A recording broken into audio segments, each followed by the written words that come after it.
This evening we want to take up another phase of the problem of the invisible forces around us and within us that can and do affect our more ordinary lives.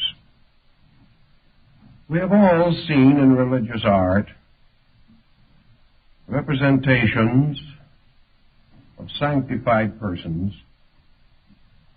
around whose heads are halos, and we realize that from a very early time, the nimbus, the aureole, and the halo have been used to indicate some kind of spiritual emanation flowing from the bodies of very highly spiritualized, highly regenerated beings. While this artistry is reasonably common in the West, it has probably been developed into a more advanced concept among Eastern peoples. I suppose there is no artistry in the world that makes as much of these radiant fields surrounding the human body as Buddhism, especially in Japan. Here we can analyze and study many types of halo, and we discover that these different types are associated with varying degrees of spiritual progress, that it is possible to consider them as a more or less exact symbolic language. And many of the designs and ornamentations are very beautiful and wonderfully intricate in their development.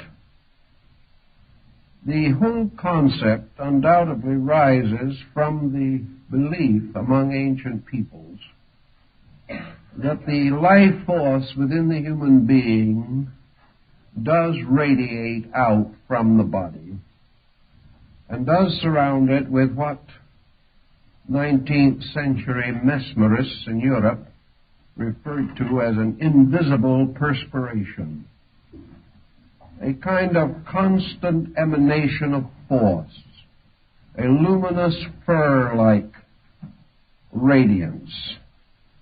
It is possible to exaggerate this by means of high-frequency electricity so that these fields can actually be photographed. Dr. Kilner, in his researches in the hospital in Liverpool, developed his screens by means of which the disease could be diagnosed from the emanation fields of the human body. Paracelsus wrote of them.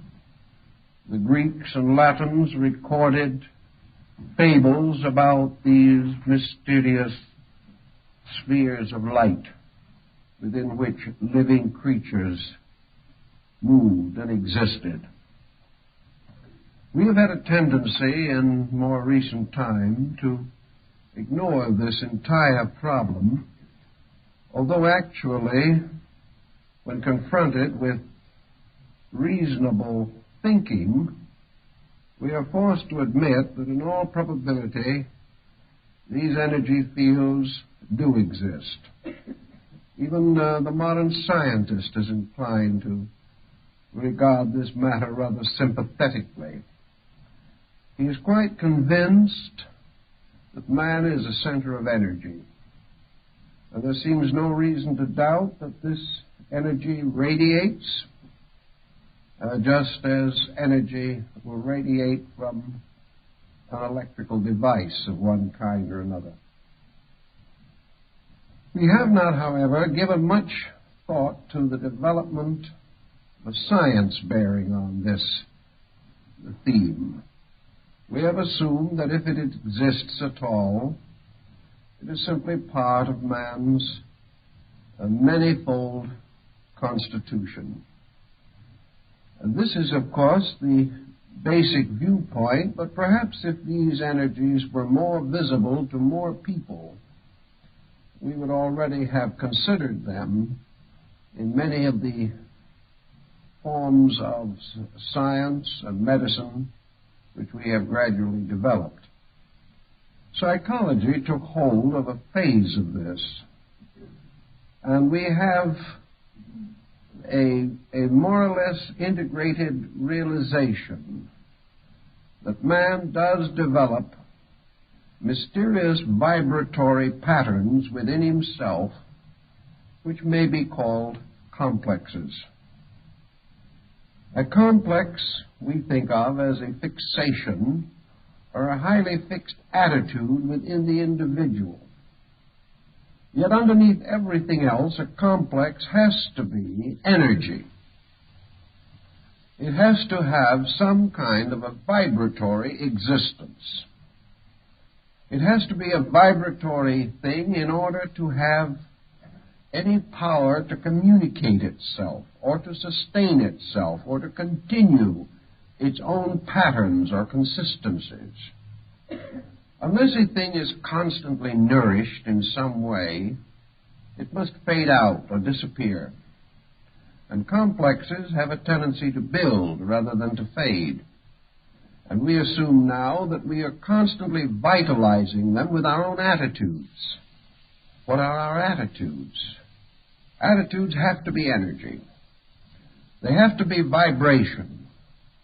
And if a complex is fed by attitude, it means that it is nourished by energy. It is sustained by a certain conditioned kind of vibration. Now, what conditions vibration? Why is one vibration different from another? Paracelsus took the attitude that man is capable of influencing vibration by thought.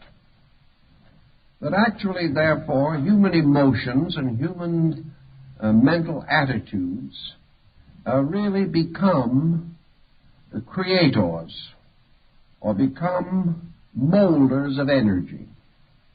A constructive thought has a rate of vibration of its own. A destructive thought has a rate of vibration. If, therefore, the individual thinks constructively, he supports in constructive ways the energy field of his own body. We are inclined to suspect, therefore, that health has a great deal to do with mental attitude. We know this, we accept it, we affirm it, but we do not try to explain how it operates. We do not know what the relationship is between a good thought and a healthy body. We assume that bad thinking interferes with function, that it depresses, that it makes the nature gloomy. What is the difference between a cheerful and a gloomy disposition? The only possible answer to it is a difference of vibration. That in one case, a certain rate of vibration conveys the impression or carries the energy of a constructive attitude, whereas another carries the energy of a destructive attitude. It was the opinion of the medievals that destructive attitudes created monsters. We don't follow this exactly anymore, but perhaps this is the real mystery of demonism. Perhaps the demon is a thought form. Perhaps it is an emotional intensity form. Something that has a life imparted to it, sustained by the constant support of our own attitudes. In any event, psychology has come up with the notion that what we used to think of bewitchment was really a problem of fixation, of complexes, of attitudes that became obsessional by constant repetition. To be obsessional, an attitude must exercise a powerful influence. To have an influence, it must have energy. And the moral quality of the influence will be determined by the moral quality of the vibration which this particular pattern sets up in the compound nature of our selves.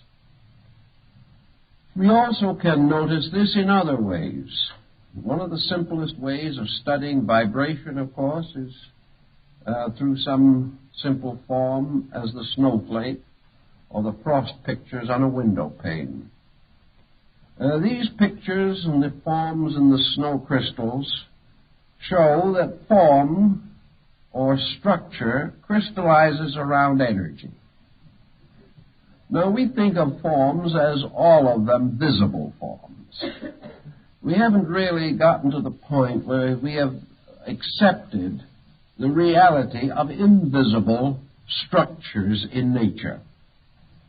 Again, however, if we sit down a little and think it through, we realize that they have to exist. If it were not for invisible structures, visible ones could not come into being. For what we call a visible form must in some way arise from archetype.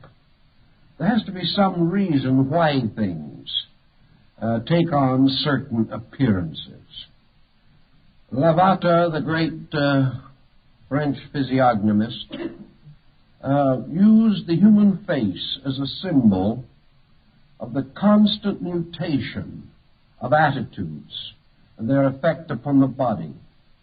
He pointed out that the human face is constantly changing in expressions, and that these expressions arise from moods, and these moods in turn move out from within the individual as a result of some stimuli which create in him pleasure or displeasure, happiness or misery, friendliness or hatred. But whatever our moods may be, unless we are very skillful in concealing them, they move into almost immediate expression in our appearance. When we are happy, the face brightens, the smile appears. When we are sad, the smile disappears, and a heavy, weary, tiresome look attacks our features. Thus our physical body, especially the face, is forever bearing witness to the internal pressures of our lives. And by the sensitive instrumentality of the nervous system, the vibrations inside of ourselves are communicated to a language of reflexes which creates visible patterns in our features and may also affect the posture of the body, causing us to gesticulate or to take on some curious mannerism.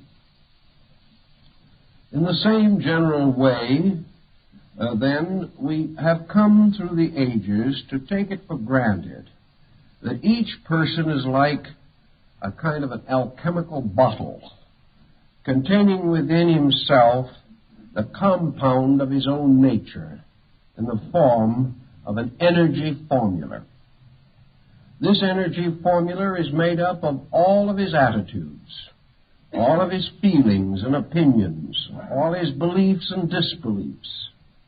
And because the substance of this mysterious energy field is exceedingly fluidic or volatile, it can change very much more rapidly than the body. Therefore, actually, our moods can change almost instantaneously. And we are capable of causing an almost constant commotion within this mysterious alchemical vessel which contains the energies of our lives. Thus, in one moment, this vessel may seem to become radiant with a magnificent, luminous quality. And in the next moment, it may seem to be strangely dark and dull and poisonous looking, all depending upon our own moods. Now, we have always had the feeling that moods were things we were entitled to.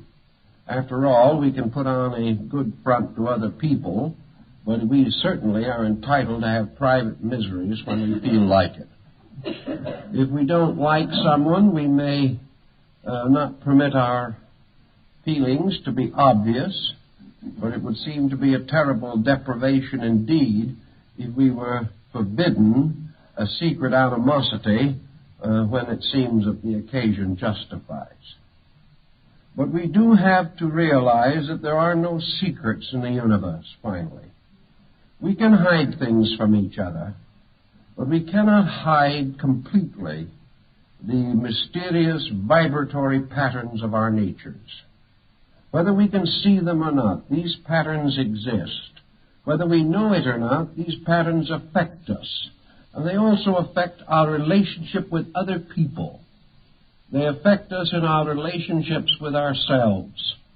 So let us imagine for a moment that the average person is surrounded by and existing in a private smog belt.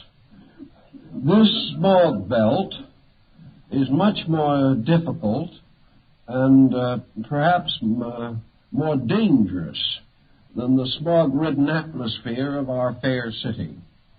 This smog belt is the result of the pollution of our psychic atmosphere.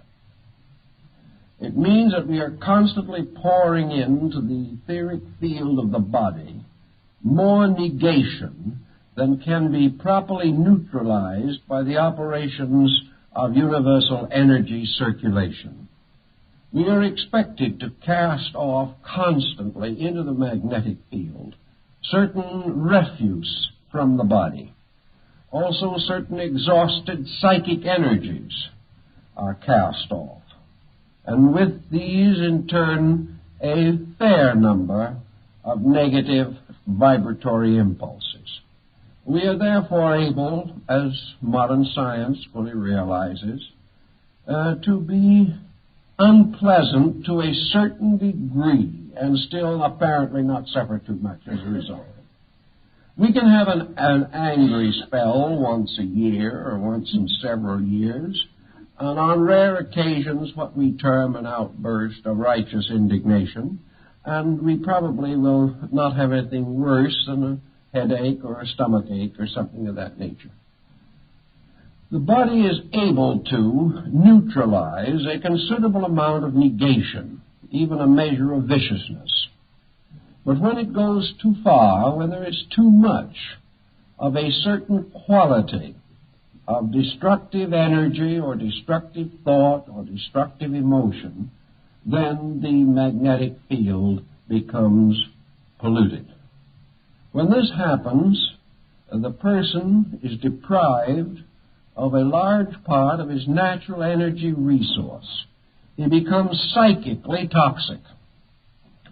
Now, a psychic toxin is not so different in many ways from a physical one. Both are rates of vibration.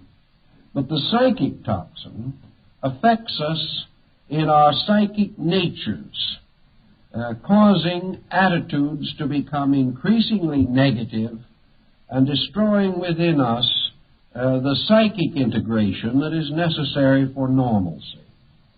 If, therefore, physical toxins can sicken the body and bring with them, in time, physical disease, psychic toxins can sicken the mind and sicken the emotions, and will, if continued, bring on disease in these regions, causing us to be mentally or emotionally sick. And this can be more difficult and more terrible for us than any physical ailment which we may be forced to endure. It's also interesting to realize that our ancient forebears did not limit this magnetic field situation to man or even to the animals. Experiments, of course, have indicated that it is possible to become aware of the magnetic fields of plants, also of minerals, and that certain gems and stones have very powerful magnetic influence. Paracelsus conceived the possibility of a great magnetic medicine based upon all types of metallurgical compounds and various chemicals and drugs, and also to him what we call the vitamin theory was associated with the magnetic and energy fields of living things. In other words, our nutrition is derived not from the bodies of our food elements, but from the energies of them, the vibrations that are locked within the physical food elements themselves. This is why, in many instances, vibration is reduced or even destroyed by cooking or by having food stand too long until separated from their sources of life, deterioration and decay set in, when they are no longer serviceable to us as was intended. In any event, we can go still further, for the ancients carried the conviction within themselves that there were many different forms of vibration that could be of value or important to us. Pythagoras pointed out that forms, shapes, patterns, designs, dimensions, all have vibratory factors. That the vibration of a cube is different from that of a sphere. And while it is hard for us to realize that such a thing could be true, he was convinced that all forms in nature can only remain as forms because the minute particles that hold these forms together are themselves a living energy. And that therefore these energy elements cause all things, what we call animate or inanimate, to be actually and ultimately alive. Our ancient forebears also were deeply impressed with the aliveness of music. They held definitely that all great musical compositions, all great musical modes, created vibratory patterns in the atmosphere or in the energy fields of nature. That music set up vibrations in space, that these vibrations had forms, and these forms united in great symbolic patterns, that the music sounds, the symphonies, the oratorios, the sonatas, and all these things created distinct patterns. That some of these patterns rose like magnificent unfolding flowers in space. Others burst forth in countless designs resembling snowflakes and things of this nature. But everywhere sound produced color and form, and then also locked within it number or mathematical relationships and ratios. That these patterns of vibrations developed like the principle of the octave mathematically.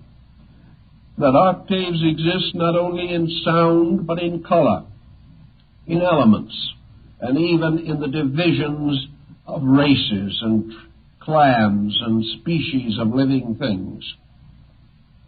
Everything in nature was a vast, interrelated, vibratory mystery.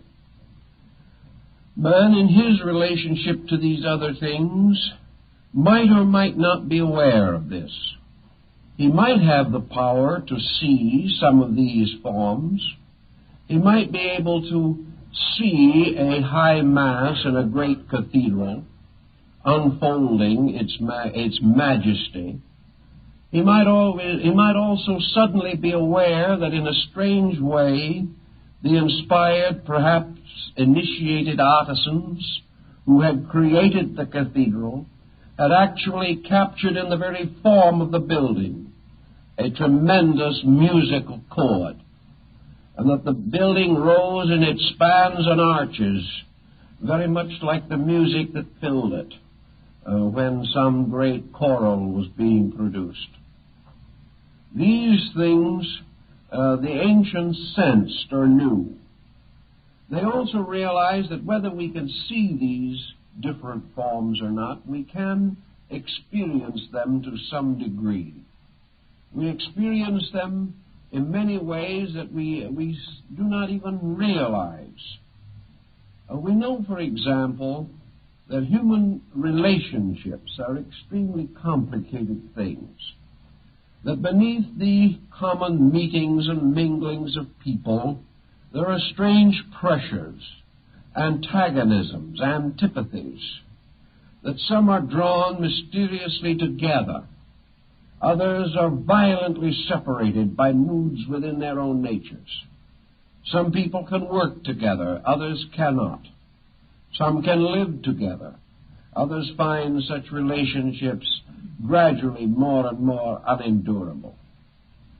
We are constantly also aware of our instinctive suspicions of some people. How the very moment we meet them, we seem to sense there's something wrong. And there are others, almost strangers, for whom we immediately develop a powerful and unexplainable sympathy. All these mysterious examples of psychic chemistry have to be explained by vibration. They have to be part of this mysterious, invisible chemistry of energies, in which these chemistries meet and mingle, unite and separate, and maintain a strange, enduring individuality among themselves, even though they may seem to coalesce and actually become one.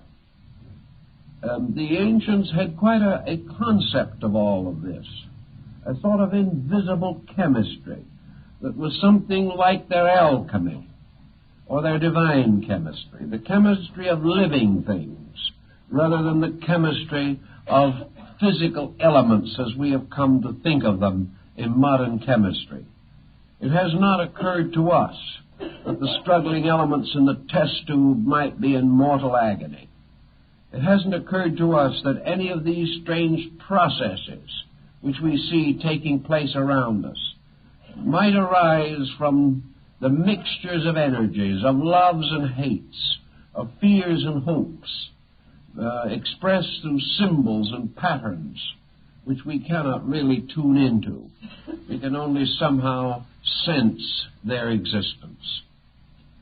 Psychology has given us a certain concept of this, although perhaps an inadequate one up to the present time. It has pointed out, however, definitely that the individual has an internal in which patterns can be set up. That this internal is a sort of room or laboratory where experimentation is constantly taking place. And into this subjective area of our experience, there's constantly flowing the conditioned energies of our attitudes. Here these energies have their own existence, form their own patterns, survive in their own ways, and in many instances complicate our lives and our ways of thinking and living. One other point that may be of interest to bring in is to remind students of the practices of yoga and the great universe of invisible energies that we find discussed and analyzed in the great early texts of Yoga, Tantra, and Vedanta. Here we have an invisible world of qualities. This world of qualities has something to do with the redemption of man. And what is this redemption in the terms of Tantra, for example? It is the individual redeeming his own magnetic field. It is the individual purifying his own inner life, performing the mysterious labors of some mystical Hercules. It is this cleansing of the inner life by the setting up, by scientific means, philosophical science or esoteric science, of patterns which neutralize destructive energy fields within the human body.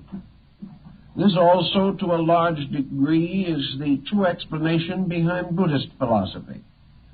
For the the entire struggle of Buddhism to achieve emancipation, to free the individual from the pressures of ignorance and superstition and fear within himself. These philosophic disciplines have as their purpose the purification, the quieting, the calming of the struggle of energies within the vibration nature of the highly confused person. Now, from these studies, we come to some things that are perhaps a little more practical to our present thinking. Let us assume, for example, that an individual has lived what we would term a reasonable life. That is, he has lived within the prescribed area of normalcy. He hasn't been reasonable very often, but he has a fair reputation for it.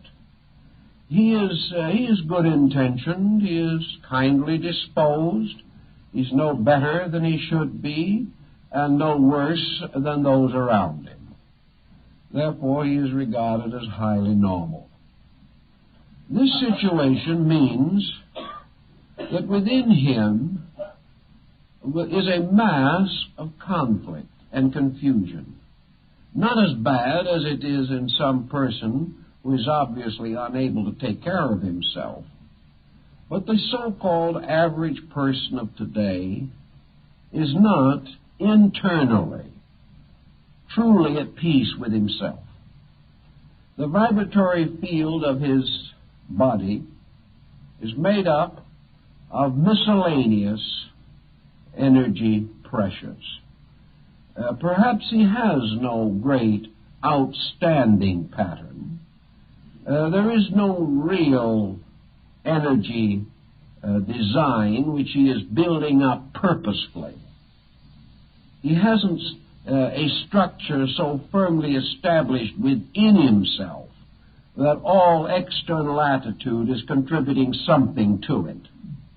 He has a willy-nilly internal, which is supported by the inconsistencies of his external life. He would like to do well, he would like to be kind, he wants to be a person of responsibility.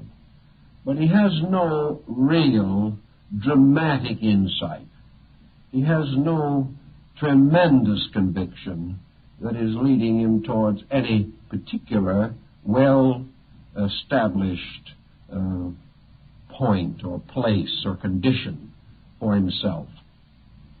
This individual has, for instance, some intemperance. He becomes fanatical rather easily. He has strong inclinations politically or socially. He quickly becomes angry, easily jealous, envious upon occasion. Then he is also good-hearted, generous, kind to animals, perhaps more so than to people. But whatever it is, he has the nice side to himself. Supports all recognized charities. He tries to turn in a fair day's work for his wages. Whatever it is, he is just a person. This individual has, therefore, a certain energy resource. He builds up an archetype, whether he knows it or not. This archetype must have a form, it must have a color, it must have a rate of vibration, it must have all of the attributes of living things, because it is a living thing. It is really much more a living thing than his body is. Because whereas the body receives energy by second hand, this energy thing itself at least is supported by a first-hand energy, very close to and immediate to itself. This individual has some kind of a desire to improve, to become a better person. So he begins to set in motion, we'll say, religious instincts. And these religious instincts are of a higher rate of vibration than the energy instincts and appetites with which he is most familiar. If he has a reasonably normal outlook on life, he grows a little better, and the energies that he is now sustaining gradually raise the vibratory rate of his inner life. If, however, he becomes too enthusiastic, if he becomes a little fanatical in his quest for spiritual values, he may create a serious conflict in his nature. Buddhism points this out very clearly, that you cannot be the old self and the new self at the same time. Bhimi describes it, the German mystic describes it as not being able to be the old Adam and the new Adam at the same time. That if there is too great an inconsistency between our habits, our attitudes, and our convictions, there will be stress. And this stress is liable to endanger our mental and emotional poise. Just as surely as it is difficult for us to live with unpleasant situations around us in family or in business, so it is difficult for the internal person to live in a situation in which parts of its nature are torn in one direction and parts in another. When the psychic field is required to have two allegiances, and these allegiances are not compatible, then there is trouble. So it is quite possible that the person who tries to unfold too rapidly the higher vibratory rates of his nature will get into trouble, because these higher vibrations will come into violent conflict with other vibrations that are not so high and not so redeemed in their quality.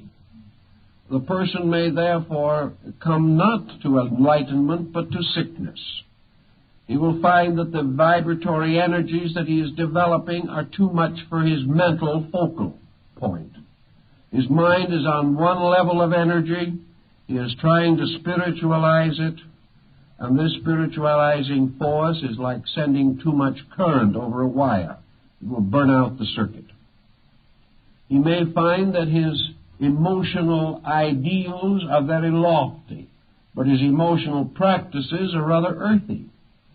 And here again, the conflict means that the body, the psychic organism as we know it, is not able to sustain the exceptional energies that are cast upon it by some resolution of the will.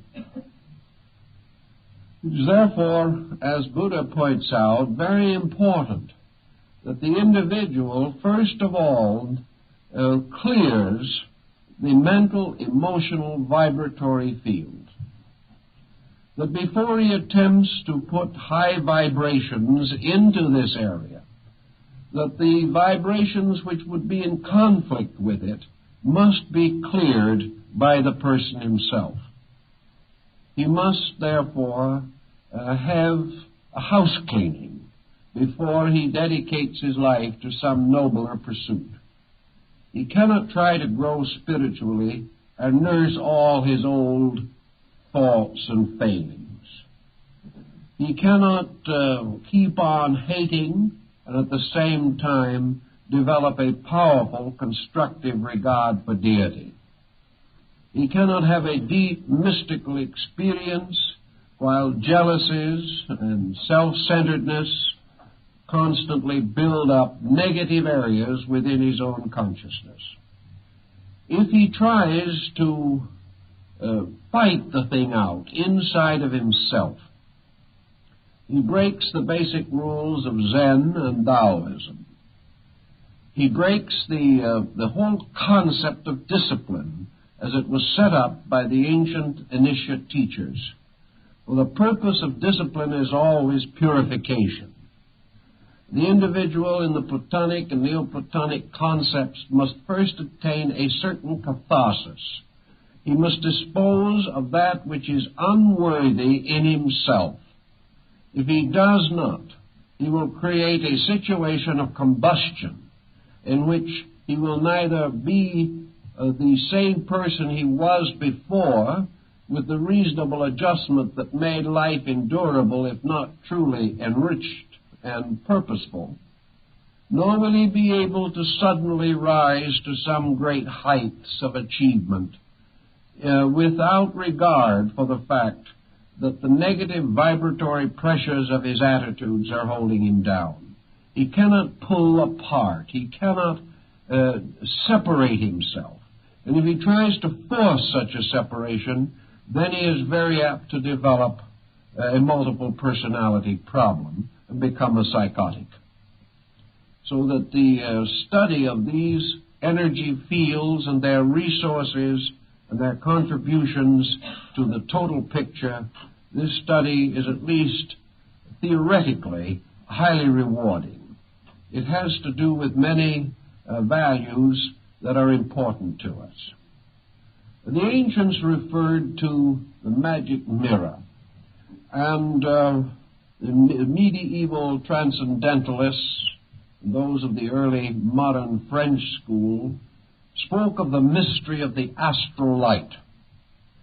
And this is the same thought that we find in the opera of Parsifal, where Klingsor's magic garden is the symbol of a strange world of fantasy and illusion, a world filled with beautiful flowers, around the stem of every flower coiled a deadly serpent. This mysterious world of the astral light has also come down to us in psychology. This mysterious mirror of the sun goddess Amaterasu is preserved for us in the entire mystery of psychic phenomena. So we have to pause here for a moment and give this thought a little consideration. Suppose we say that this mysterious, magnetic, luminous sphere that surrounds man is this magic mirror. That in this magic mirror, man has a strange, unreal, but apparent sovereignty. That this magic mirror is something like the confused legendary of a Midsummer Night's Dream. Here in this magic mirror is a world that has no reality at all, but it is anything we want it to be, anything we believe it to be. This magic mirror, this astral light, was so-called the blind alley of the ancient mystics. It was this problem of constant danger of self-delusion. It was a condition in which the mysterious power of mind and emotion to create pictures, patterns, designs, this power, somewhat like the strange fantasies of sleep, by which the psychic pressures of our natures can fill our sleeping experience with dreams and nightmares and strange, vague incidents. This magic mirror within man was not only a problem of visualization, of seeing things. It was a problem of convictions about things. And the simplest explanation that we have of it is that it enables any individual to believe what he wants to believe, experience what he demands to experience, see what he expects to see, and hear that which he intends to hear. This mysterious energy of illusion, having no substance in itself, fashions all things into the likeness of our hopes and our fears and our beliefs. If we are fearful enough, this mirror suddenly clouds with demoniacal forms, and we can see in this mirror the whole miserable form of hell. If we want to, we can see in this mirror the reflection of ourselves, any self we wish to see reflected there. The egotist sees all the vain glory of his own estimation of himself. The wretched see their own wretchedness. The ambitious see the full fruitage of their ambitions. Those who believe in life see life. Those who believe in death see death. Those who believe in anything of any kind can, from the subtle substances of their own imaginings, form justifications for their beliefs. Now, the social implication of this is especially interesting today, for never before, probably in our history, have more people been seeing, sensing, believing, or affirming a wider variety of experiences. You hardly meet anyone today who has not dramatic opinions on almost every issue that exists. He never speaks as having opinions. He always speaks of certainties. Everything that we believe is terribly real. And our beliefs are not only fantastically intense, but they shift and change with every passing policy of time. We can be as dogmatic about one subject one day as we were on an entirely different subject a preceding day. We, however, are always sure, we always seem to have the tremendous support of our total nature behind every attitude that we hold, regardless of how absurd or unreasonable it may be. All this terrible attitudinarianism, this tremendous pressure of the irresistibility of our own impulse arises in vibration. And it arises from this mysterious power of energy within ourselves to take upon its own qualities the absolute appearances that we demand of it. This energy is chameleon-like in changing its color constantly. It is Proteus-like in presenting 1,000 faces. Whatever we demand, expect, require, it is there. And for the person himself, it seems completely valid, absolutely certain, undeniably real. As this situation goes along, we know that it produces all over the world an infinite conflict. Children cannot agree with their parents anymore. Parents cannot agree between themselves. Nations have no common ground. Every law that is passed offends some and is applauded by others. There is no common agreement as to virtue, integrity, beauty, truth, or wisdom. Each individual or group, sustained by its own strange archetypal intensity, demands that the universe take on the likeness of its own purpose. And in the magic mirror of things, the universe seems to do so. We look into the depths of this mirror, and we see God or no God, according to our own attitude. We see the likeness of deity as personal, principle, or energy or power, exactly what we demand to see there. This mirror is nothing but our own attitude reflected back, but it seems to present to us a tremendous cosmic reality. Now, this mirror, this strange magic mirror, is always clouded by the shapes and appearances of undisciplined intensities.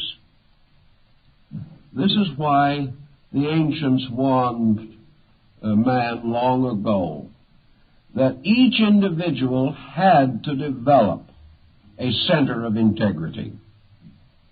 He had to develop a basic philosophy of life, a pattern of realities that could not be shaken by opinion.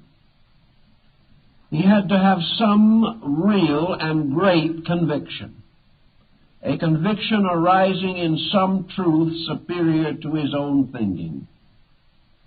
It was only when he was able to discipline his own mind and emotion that he could prevent the shadows from gathering on the magic mirror. The disciplined person will not demand the impossible. Therefore, he will not see the impossible reflected back upon him as a possibility. He will not expect the unreasonable. He will not populate space with false forms or life with false values. And because his own core is not deceived, he will never deceive himself. Self-deceit arises from lack of self-discipline. The individual who has no foundation in values can move from one attitude to another without even the sense of inconsistency. He can live in a strange dream world, and every different dream is a reality. Having no core, having no reality in himself, he is unable to escape the pressure of the common illusion. That is why most ancient mystics, most ancient religious and philosophic groups required of their disciples these periods of purification, this gradual sublimation of intensity. The ancient Oriental mystics taught the individual that while selfishness existed within himself, self-delusion was inevitable. While hate or jealousy or grievances were in himself, truth simply could not exist in him. But no matter how much he learned, he would still deceive himself. No matter how beautiful the doctrines were that he studied, he would gradually corrupt them to meet his own personal prejudices.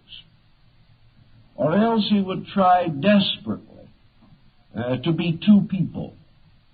He would try to nurse his prejudices on the one hand and cling to his principles on the other. Out of this would come greater confusion and usually physical or emotional sickness. So in this mysterious vibratory pattern in which we live, the vibrations of our attitudes paint pictures. They create all kinds of appearances and likenesses.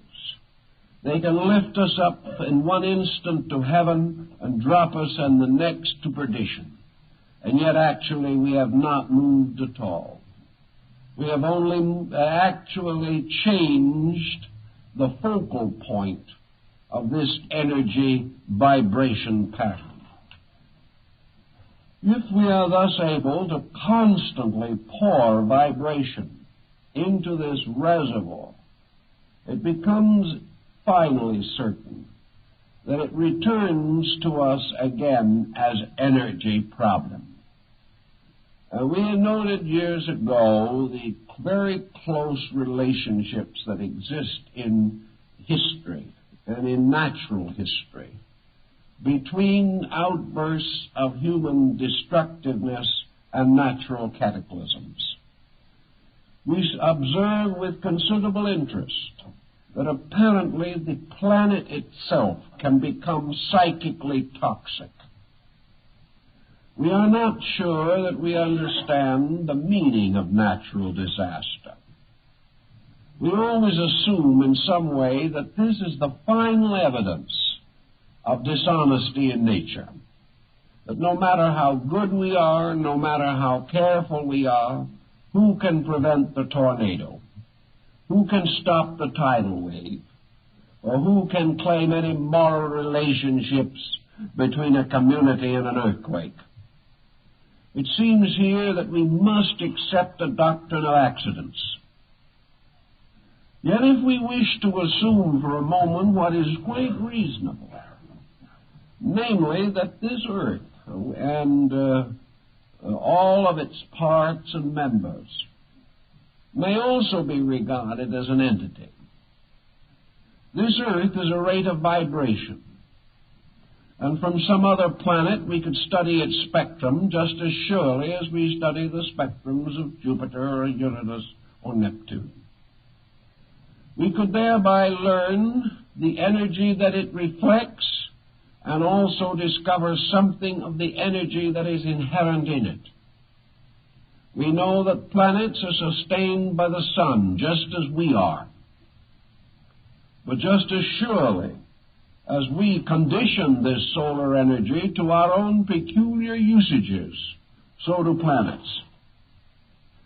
A planet, as we know it today, has a vast energy field of its own. The physical atmosphere corresponds to this physical energy field, and we are now considerably perturbed by this pollution of the physical atmosphere of our planet. This pollution is not so different from the pollution of the physical body of an individual. If we pour enough chemicals, enough rubbish, enough material that cannot be absorbed into the body, we will pollute it and destroy it.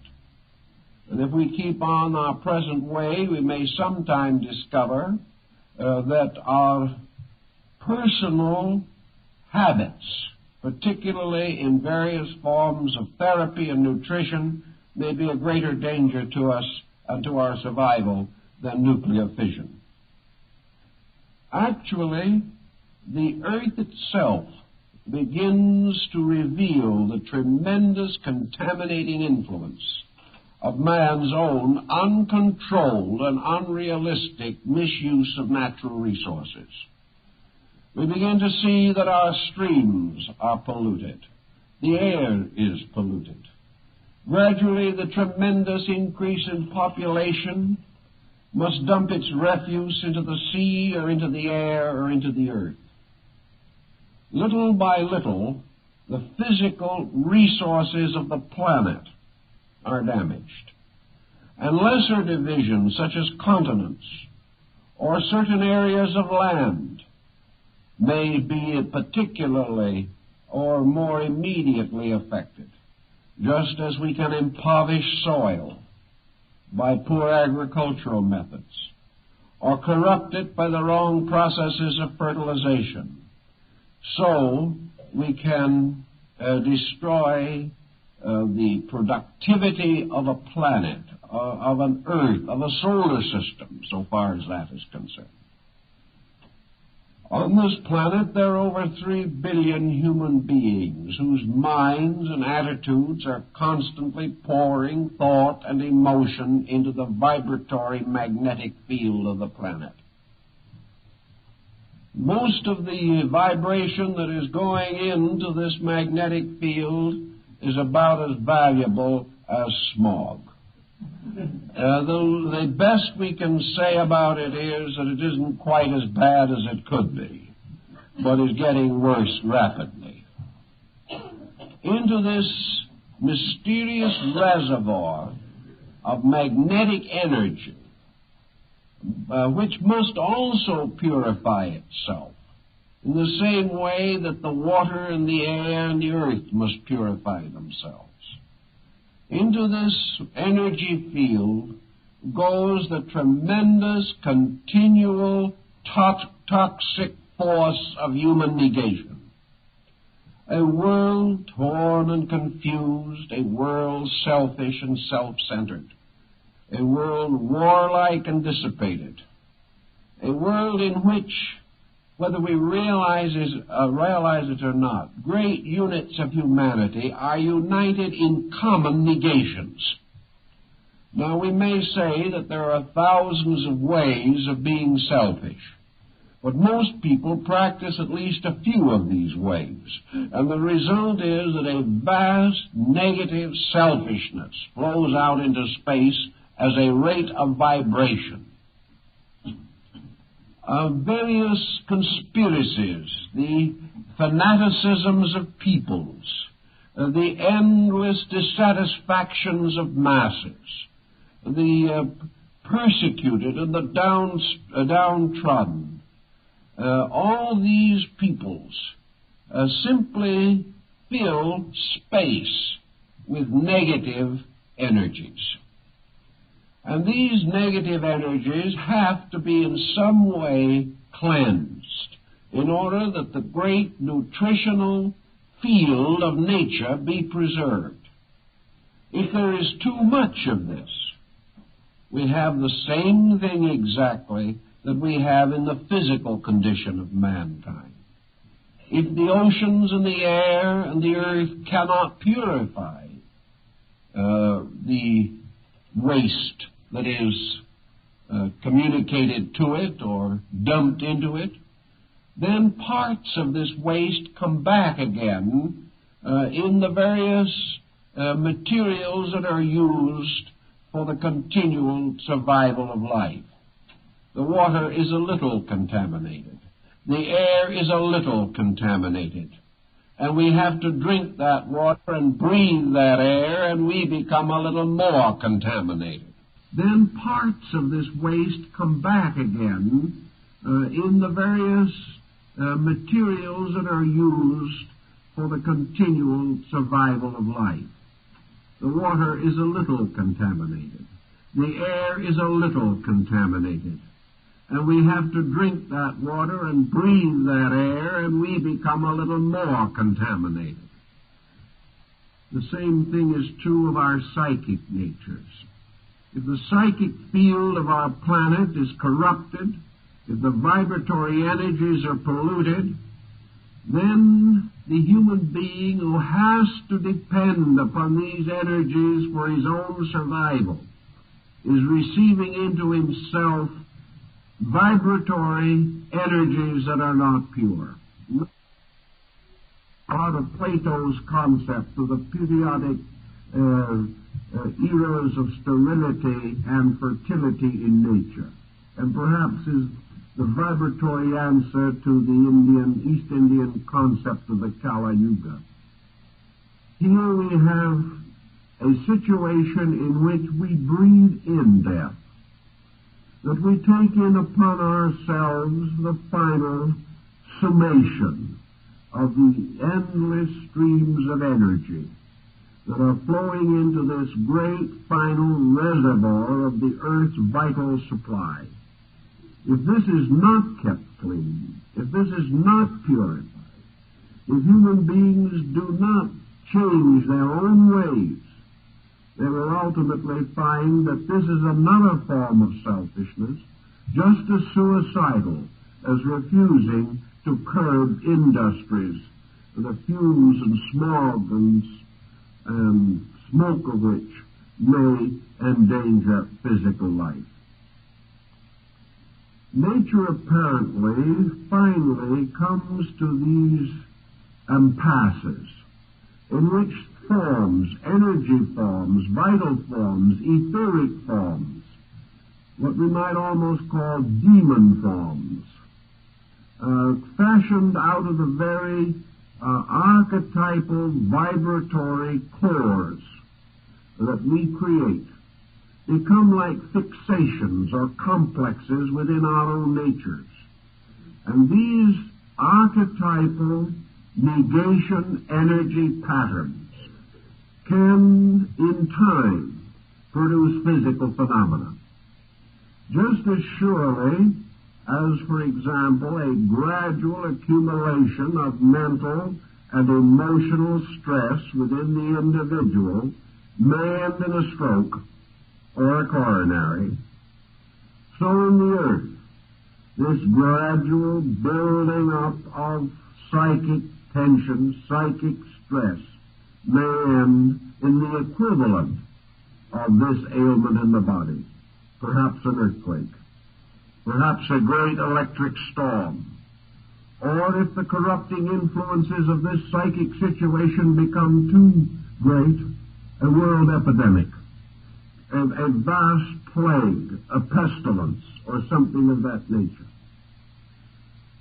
We are beginning to suspect a long-range program in sickness. We are beginning to realize that diseases gradually die out as world conditions improve. We are quite convinced, therefore, that while we are taking a great deal of credit for discovering remedies for ailments, that it is not so much the discovery of a remedy for an ailment as it is the correction of a basic weakness in society that finally combats epidemical disease. We know, for example, that in the last 100 years, certain diseases have been reduced markedly. The last 5 years, we have treated them with specific materials, either by inoculation or something of this nature. And we feel very proud of the fact that we have only a fraction as much of this sickness now as we had 100 years ago. But let us be thoughtful and realize that the disease had 90% corrected itself before the first inoculation was given. We'll say that in 1860 there were 1,000 cases of a certain ailment. In 1960 there were only 20. We take great credit for this. In 1950, the first inoculations were given for this ailment. But in 1940, it had already been reduced to a fragment of its previous rate. So the progress was not made in the last 10 years, but over a gradually improving condition of nutrition, hygiene, levels of human life, strengthening of natural defenses. And it is only at the terminal stage that the most spectacular remedies have been applied. It is the same thing in our psychic life. These problems always solve themselves through the gradual correcting of causes. We realize, for example, the terrible influenza epidemic that followed World War I and destroyed more than the war.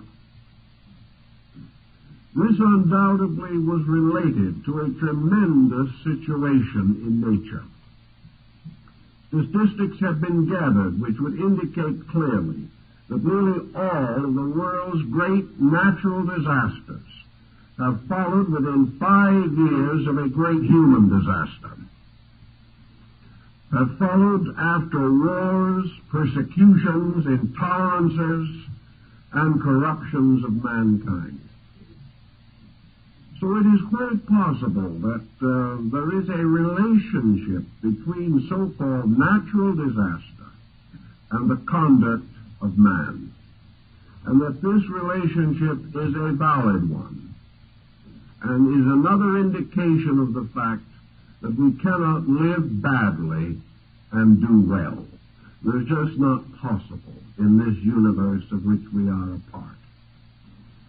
In the same general way of approaching this problem, we realize that human beings have either mystically or otherwise have sensed this situation, at least to a degree. For into the moral atmosphere of our world has also ascended from the dawn of time the prayers of simple, gentle, contrite, devout persons. Man has sensed some way the cleansing power of prayer, of meditation, of thought, of uniting with others of his kind in thought of peace, or of health, or security, or common good.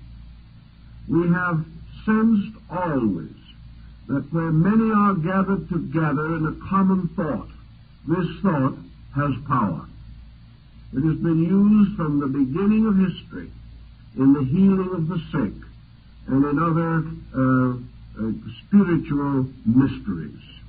The mystery of ordination, the mystery of consecration and of confirmation, are all mysteries in which several gather together to confirm or to confer a blessing, and that this blessing is intensified by the number of those that are present on the occasion. Therefore, where several are gathered together, there is a new sense of strength or virtue or value.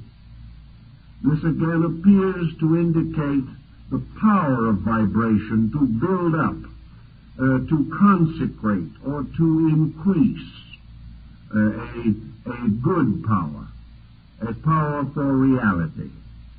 Now we know that in all vibratory matter, everything that exists in nature is essentially good. What we call a bad vibration is not something essentially evil. It is a misuse, an abuse, a false use of energy. It is the individual imposing upon nature an inharmonious pattern, just as we can say that a discord of sound is an injury or an affront to the ears. That the individual, by creating discord, creates pain, creates sorrow. Yet we cannot say that the sounds themselves are evil. We must say that in their combination they are evil, or in the rhythmic patterns that are set up there is lack of order, or lack of harmony, or lack of proper timing or patterning of either energy or sound. So we have the distinct realization that what we call negative vibrations are storms set up on the surface of a quiet sea. The inner part of man is not storm-ridden. The moment the individual relaxes away from pressure, he becomes normal. The moment he does not force the storm to exist, the storm abates. The storm is really man fighting desperately to force a false condition upon himself. And as man himself is a more or less stratified being, we can say that in the core of every human being there is peace. That far beneath the surface of the agitation set up by thought and emotion, there are vast depths of calmness, where discord or inharmony cannot reach. Therefore, it is essentially the surface of man that is agitated.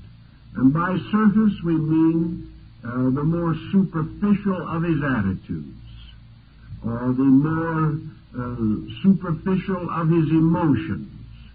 The individual is disturbed from the outside and from the pressure of externals moving in upon his internal life. Nearly everything has been pointed out in philosophy that disturbs man is traceable to his material situation. In other words, he is selfish. But he is not really honestly selfish because he wants to be wiser or more beautiful or more noble than somebody else. He is selfish because he wants what other people have right here. He is selfish because he wants more possessions, more luxuries. He is selfish because he wants his own opinion to be more important in a world of fools. He is selfish because he is self-centered, and the only self he knows is the one he sees in the physical mirror, not the one he sees in the psychic glass. So his hates are keyed to physical things, the people who wronged him here. His political agitations are due to the political parties that are running this world, not some other world. Practically all of his difficulties and his miseries are due to the adjustment between himself and the physical world in which he lives. He is neglected, he is forgotten, he is forlorn, he is deserted by his children, he is poor, he is sick, all having to do with physical situations or moral interpretations of them. Thus, we say only the superficial part of man's nature is moved or stirred by these strange pressures that become psychotic situations in his psyche. To the degree that the individual relaxes away from the highly competitive pressures of material existence, the storms within himself quieten. And when the storms within us cease, and the ocean becomes calm, we can then become aware of the great motions and currents that are in the sea itself. We discover that there are natural laws, natural ways, natural principles, natural energies, natural ebbings and flowings of tides, and that if we unite our resources with these universal motions, we are like the Taoist, who finds in the endless motion of Tao not only the greatest peace, the greatest security, but here the great stream that flows on and on to final unity with truth itself. So the problem is to relax the pressure of these false values. And this is the key to reducing negative vibratory patterns. Of course, we have made a great emphasis upon the negative because the negative is what is harmful. We have also done it because in the majority of instances, the life is not well enough integrated for the positive to predominate. But it is only fair to point out that every constructive emotion, every constructive thought, becomes the basis of a more beautiful and harmonic pattern within ourselves. That is why we can constantly increase in grace and spiritual virtue. It is perfectly possible for us to build magnificent thought forms, magnificent emotion forms of sublime proportions and shapes. It is quite possible for the inner life to be tremendously harmonious, with really nothing there that can shade or shadow our natural peace of soul. We have the perfect right to achieve this. This achievement is not the ultimate, but it is a middle ground. It is the paradiso of Dante, this mysterious realm of semi-terrestrial beauty which is between earth and heaven. But it is perfectly possible for us to have this paradiso within ourselves. In fact, there is no other place where we can have it. Here we discover that intuition and the more sublime and noble instincts of life create a world of luminous energy forms, that it is perfectly possible for us to create vibratory patterns that overwhelm us with their beauty of form and color and sound and order. That truly, like Pythagoras, we can hear the music of the spheres, and like the great composers can capture out of space the wonderful melodic lines which are going to later develop into symphonies and operas and great works of music. It is perfectly possible for the individual, therefore, to constantly build up creative concepts. And these creative concepts, these great patterns of creative and inspirational life, take the place of the conflicts that we normally suffer from. A complex is nearly always something that is complicated, which is the beginning of trouble. A complex has come to mean to us a false attitude. Therefore, we have to now contrast it with conviction, which becomes a constructive attitude. In each of our lives, we are either ruled by complexes or by convictions, either by positive or negative forces within our own consciousness experience. When we create a conviction, we create something of beauty that becomes an inner leader of our lives. A conviction, therefore, becomes a purposeful way of guidance. It inspires us to some continuing nobility or to the advancement of some more sublime value, whereas the complex simply leads us from one difficulty to another that is greater. But we have to have, at our stage of evolution, being the imperfect creatures that we are, we have to have direction. We have to go either up or down. We have to have meaning or no meaning of some way by which we have a contrast of values. We are either living with a good purpose or a bad one. We either have a vision beyond the commonplace or we live without this vision. There has to be these contrasts. And wherever the contrast is a negative one, wherever the negative factor dominates, the life gets worse. Conditions become more oppressive, and the patterns of health and survival are threatened. Another point that has come up in connection with this type of thinking is the possibility of these magnetic fields going to war on each other, or having a strong and powerful influence on each other. We know from psychometry, for example, that when a person walks through a room, a certain amount of their etheric or vibratory energy is left in that room. It remains even for a greater time in objects that have belonged to them.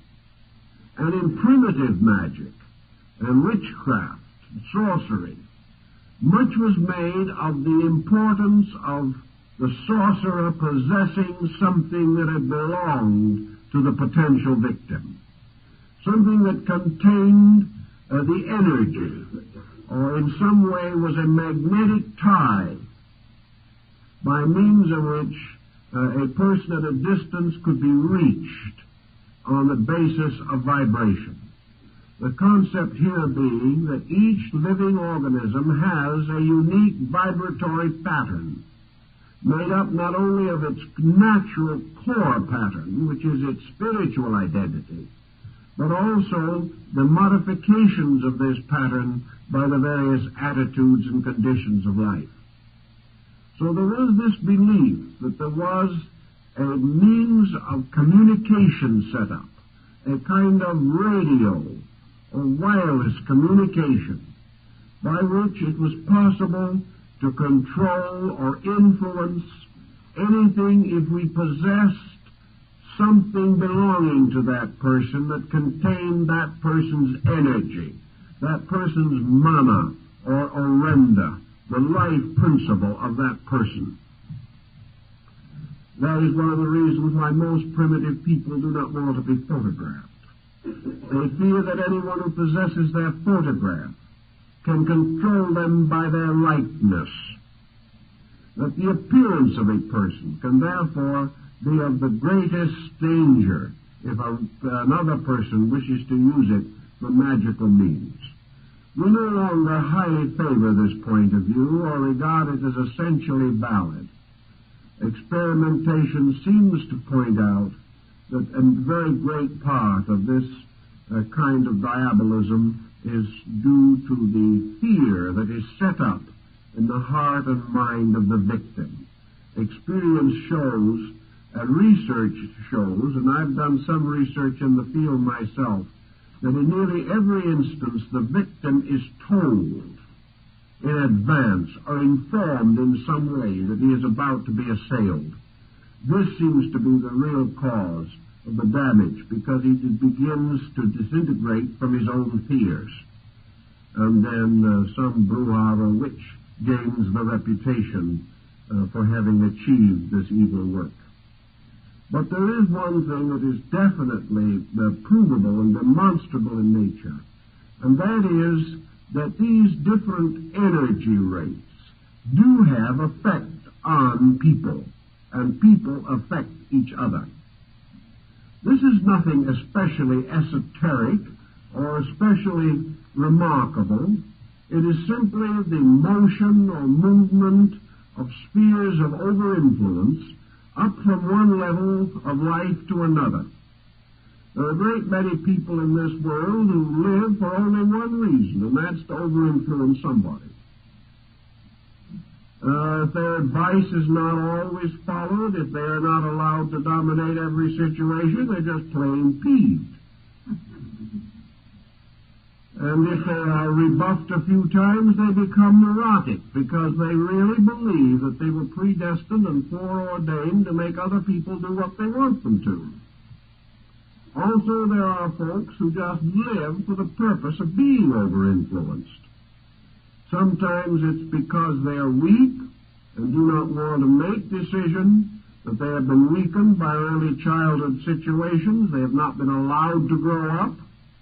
Sometimes they have no desire to grow up. It's much easier to blame other people for your troubles.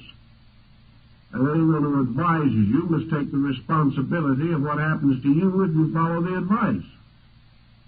But anyway, this problem of influencing and over-influencing persons, either obviously or subtly, either by open word or action, or by some mysterious, subtle process such as autosuggestion, suggestive therapy, or hypnosis. All these different processes represent degrees by which it is obvious that people can and do influence each other. Probably they shouldn't, but they do.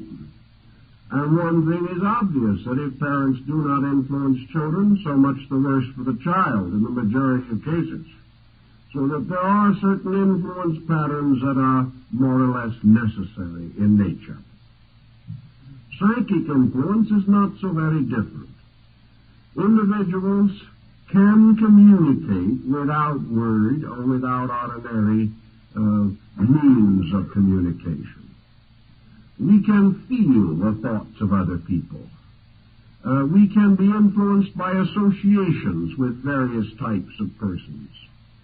We can take on attitudes from other people, very subtly, very mysteriously, yet actually very obviously, simply because there is this communication between energy fields, communication made more subtle by sympathies.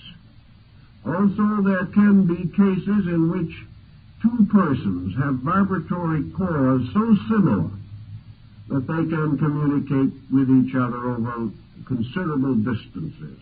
There are cases of this recorded in history involving persons strongly attached by emotional bonds, and also examples in identical twins, where the one person seemingly, practically thought with the thoughts of the other person.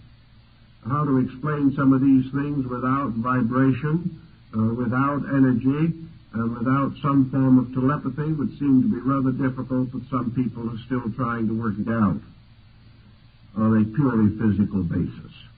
Actually, there is no reason to question that we do have subtle means of communication, that this communication can move in upon our subconscious just as surely as it can upon our conscious. And we feel that we are greatly at a disadvantage because if it moves in on the subconscious, we are not consciously able to meet it. We are therefore subject to being adversely affected without our knowledge. This is a common belief, and it's a great convenience to suspect that someone else is ruining our disposition. It's nicer to feel that than to admit that we're ruining it ourselves, which is usually the fact. But though it is true that we do not have physical means of protecting ourselves from psychic energy, we do have the proper psychic means for protecting ourselves from psychic malpractice of any and all kinds.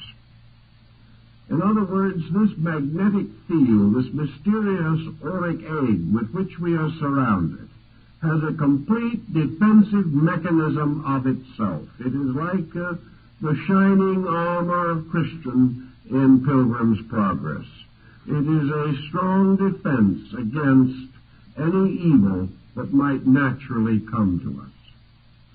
Actually, nature has so set up this situation that unless the individual destroys his own defenses, it is practically impossible for him to suffer from psychic malpractice.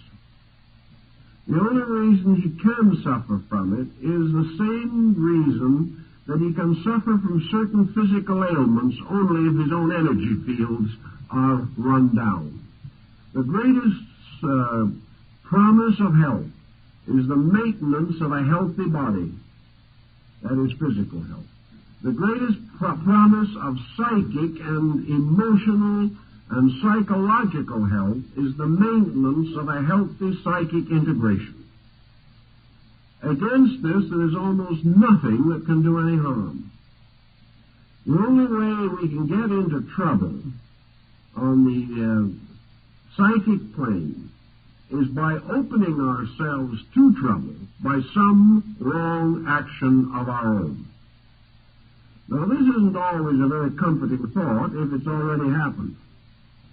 Perhaps we feel that we were wrong at some point along the way. At least we were foolish. But we have regretted the situation seriously, and we have done everything we could think of to get into a new relationship with this situation, and still it lingers on to perturb us. Therefore, we begin to feel that we are the victims of injustice. We are not the victims of any injustice at all. What we term, perhaps in our way, psychic invasion of our privacy. The possibility that some outside energy is moving in on us actually calls to our attention only one very simple process.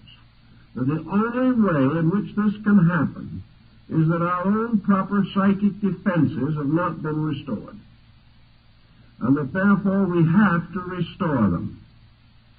To say that we can't is to say that we can't stop eating something that makes us sick physically. To say that we just simply cannot make these changes in ourselves that are necessary to restore psychic integration is to assume that we cannot do what is necessary to protect our own lives. If we cannot do these things, then again our own weakness and not the strength of circumstances is the principal problem. I've known many instances of so-called claimed psychic invasion of our people's lives. I've never yet found one case where the invasion was major. It was not a well-planned strategy. The invading force was miserably weak. The only reason it succeeded at all was that the invaded territory was still weaker. The individual was not the victim of some great, big, strong, evil force. He was a victim of something of the proportions of a rat that had found a hole in his psychic integration. The whole situation could only arise from the extraordinary lack of organization of the victim. But the victim, instead of rising to meet the emergency, simply demoralized, infinitely magnified and distorted the whole situation, made a mountain out of a molehill, and frightened himself out of his wits. And this so-called influence is going on all the time. Every one of us is constantly a field of vibratory activity and, to a measure, vibratory conflict. I don't know how many of you have been entranced or intrigued by the Beatles. This, shall we say, Great Britain's revenge for Elvis Presley. Actually, for all we know, they may be singing at this moment over some radio station, and the vibration is moving through us right now. But it's not going to bother us much. We're not even going to know it's happening. While we sit here, the air around us is filled with advertisements for shaving lotions, electric razors, and constant and repeated warnings that if we fail to use the right shampoo, all our friends will know it. What does it mean? Nothing. We're not suffering. Around us at this moment are the thoughts of millions of people.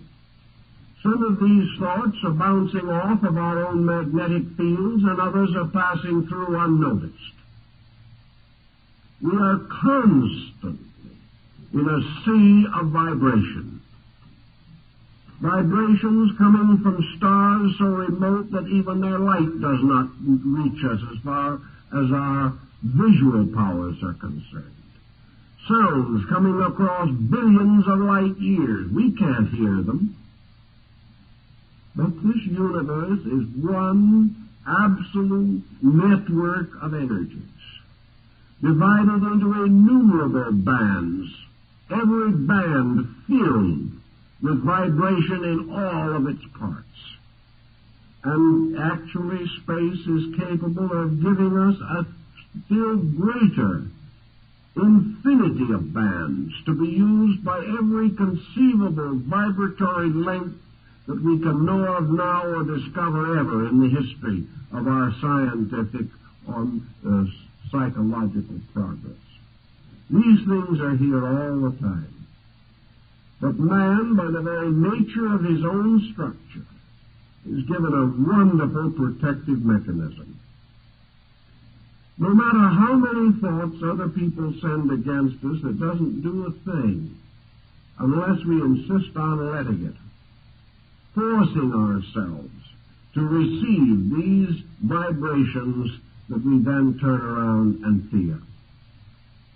So if the individual follows the simple concepts of Zen and is quiet and relaxed and at peace with life, refusing to combat evil with evil, refusing to acknowledge the right of destructiveness to perturb the natural serenity of the human spirit, these vibrations move right on through.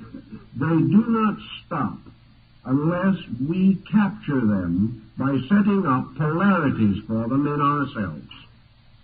The moment we are selfish, all the selfishness of the universe can move in on us, because we have set up a pole for this selfishness.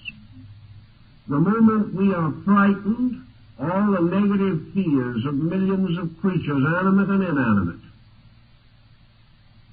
can in some mysterious way find their echoes and their pressures within our own souls.